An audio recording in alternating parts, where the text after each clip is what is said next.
Hi, welcome to Guitar Slinger TV. I'm Jon Bivona. And I'm Paul Vario. Jon, what's one of your go-to scales when you're working with students for improvisation, trying to teach them how to solo and also how to be creative with the guitar? First thing that comes to mind, a scale with 5 notes in them. 5. Penta. Yes. Pentatonic. Yes. That would be the scale. 5 tones. And we're going to work today with the minor pentatonic scale.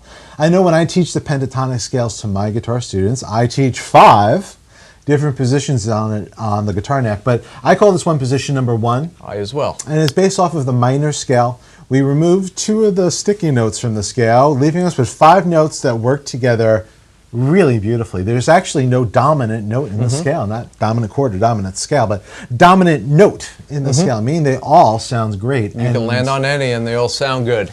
Yeah, it's pretty much like a guarantee when it comes to pitch. If you're using the minor pentatonic scale over the appropriate minor key or minor chord, that it's going to sound reasonably musical. Yes. I mean, you might not be awesome, you might not get a gold record,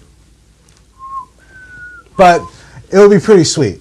Jon, why don't you take us through the A minor scale, and let's start on the 5th fret of the 6th string. Sure. That's the lowest pitch A that we have on the guitar.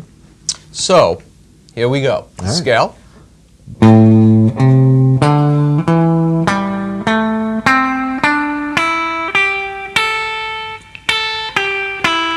Ascending and descending. Good. Jon, you played a 2-octave A minor pentatonic scale. Sure. You started on the low A. You ended up on A on the 5th fret of the 1st string. Sure. We ran through those 5 notes, then we ran through those 5 notes again, and then we played the top note again as we reached the octave. What fingers were you using? I was using, what I like to do and what I like to teach my students is kind of a position technique for the fingers. The first finger would be, in this case, on the 5th fret. Yep. The middle finger would be on the 6th fret. Yep.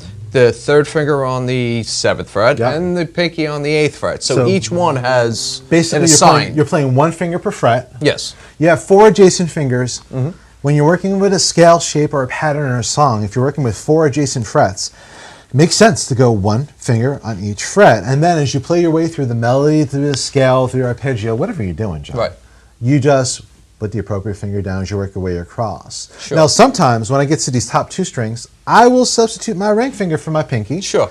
A lot of rock and blues guitar players do this. We like doing this because we like to bend the strings. We like to add vibrato. The ring finger is really strong for bends. You reinforce it with your 2 fingers behind it. It's great for vibrato. It's a really strong finger. Some folks do the pinky. Guthrie Gavin does the pinky.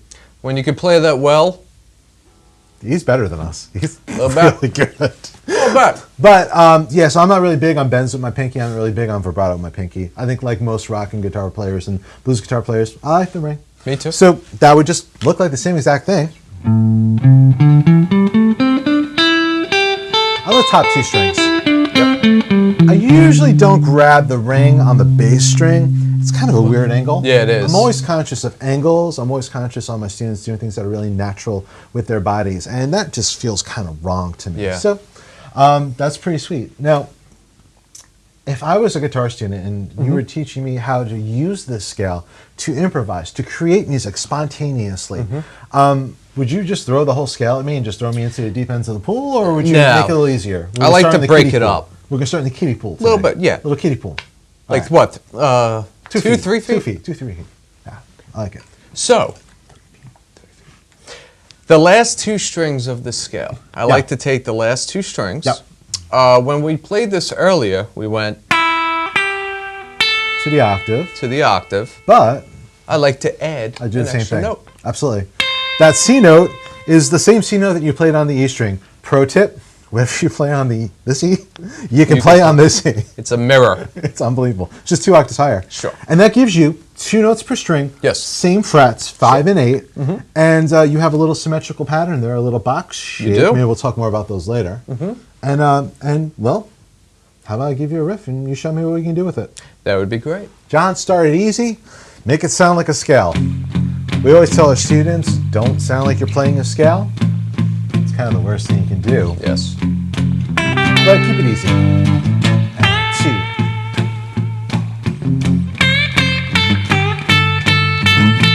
some bends, some vibrato. Nice.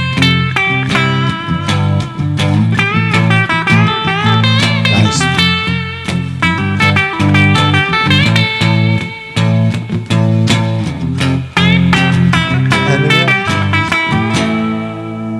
Sweet. It's not genius, but you just made it up. Sure. If I asked you to play the same thing back at me, could you possibly do it? Not a chance. No, same thing. That's Not why a it's called chance. improvisation. You're making up the music spontaneously. It's a reflection of how you're feeling. Maybe you're playing off the person you're with. And it's a wonderful scale to do it with. And what Jon does with his students, same thing I do with mine. We teach you the scale. We talk about it a little bit.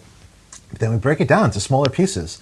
You work within those smaller pieces, and instead of like, oh my gosh, they just showed me 2 notes per string on 6 strings. That's 12 different notes, and I don't know what to do. Oh, it's too much. I can't handle it. I play guitar. Head will explode. Well, how about 4? 4's even less than 5, and well.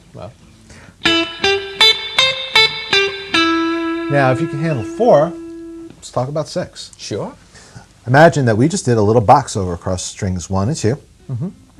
Well, let's talk about another box you have right here. 1, 2, right across. I'm gonna cough. We can mute that. Yeah, well, that's improvisation. It adds something. It's terrible video programming. Logic Pro 10, it's pretty sweet. What we'll do actually is we're going to talk about the box that we have across strings 5, 4, and 3, across frets 5 and 7. And descending. Always practice slowly.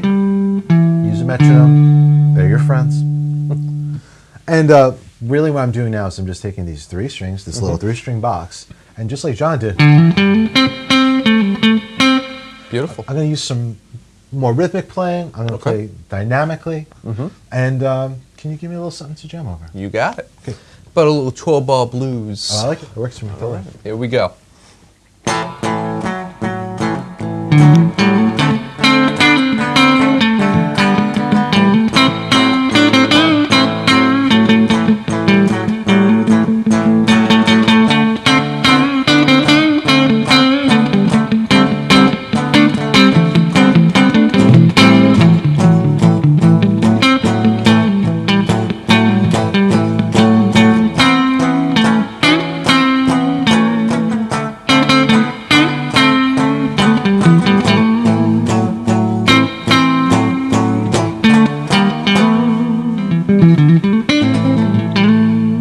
Very nice, very nice. It's cool. You know, once again, it's nothing genius or anything like that. But it felt pretty good. I like the way it sounded. And that's how you can use the minor pentatonic scale. Just do a little basic jamming. Some rock, some blues, country, jazz. Style. You can use this basically over any style. You know, the pentatonic, I mean, it's all over the place. It evolved on pretty much every continent. Wherever there's music, there's a pentatonic scale. That can What's be some of found. your favorite pentatonic well, not pentatonic players that use it a the lot? pentatonic scale? Sure.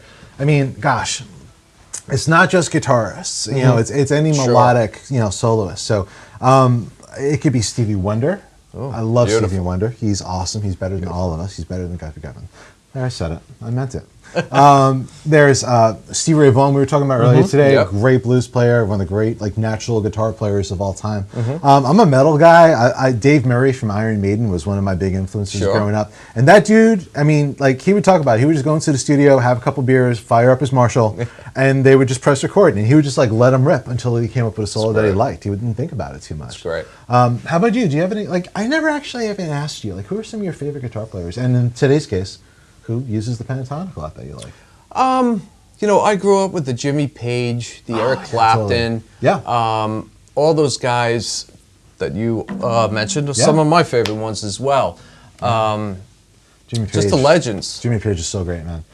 He gets a knock on the internet, and like, you know, in 2015, 2016, because everyone's used to technical players, and they hear Jimmy Page on Led Zeppelin 1, and he's kind of a sloppy guy, and it doesn't matter because he's so freaking cool. Hey, John Petrucci also uses pentatonics. Absolutely, everyone does. The shredders or shredder guitar players uses them. We talked about the GG guy a little bit. He'll do them all day long. Sure. It's a wonderful basis for you learning how to explore the melodic possibilities of your instrument. It sounded pretty official there. That was. Does it sound like I know what I was very talking good. about? I was Thank very you. impressed. Yeah, I've done this once or twice before. And it's a real fun blast to play. So the minor pentatonic scale, always slowly, warm up with the metronome, work on your tempo. Alternate picking, John and I are both tyrants on this. Very important. Start with the down, up, work your way across the string. There's 2 notes per string. So it's actually really easy for practicing your alternate picking on. And just really take your time and separate between practice and play. I'm big into that. Practice slowly, effectively, use all of the metronome techniques and everything we're talking about with the picking, and then have fun with it. Right. Explore, jam. Yep. Do whatever Make you want music. to do with it. That's Make what you're music. here for. Last thing you want a scale to sound like This is a is scale. Yeah, it's pretty brutal. Anyways, I think we did a good job today. yes. I'm pretty pleased with this. I Are you am happy? too. Excellent. We hope you guys enjoyed. It's Miller time. John, nice job. You too, brother. I'm Paul Vario. I'm Jon Bivona. This is Guitar Slinger TV. Please check us out on Patreon, subscribe, and we'll look forward to seeing you again soon. Take care. Take care.